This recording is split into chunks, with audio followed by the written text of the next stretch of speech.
আপনারা জানেন নদিয়া জেলার কৃষ্ণনগরে একজন বৃদ্ধাশ্রমের ৭১ বছর বয়সে একজন নারীকে ১৩ জন যুবক ধর্ষণ করেছে। সেই ধর্ষকগুলো কোন মাদ্রাসার ছাত্র?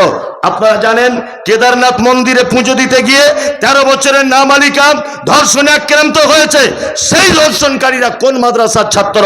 আপনারা জানেন সারা পৃথিবীর যত বোমবাস্ট, যত আপনার সাম্প্রদায়িক, ওই দিল্লি আপনার মুম্বাই তাজ হোটেলের বোমবাস্টিং অজস্র মানুষ মারা গেছে, তারা কোন মাদ্রাসায় পড়তো? তারা কোন মাদ্রাসায় পড়তো?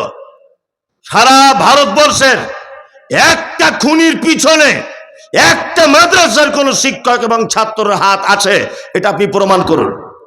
যাদের 11 বছর ডাল আর আলু খাইয়ে খাইয়ে কলজে কানা করে দিয়েছ, ছুরি চালাবে কি করে? হ্যাঁ, বদমাইশি জায়গা পাও না।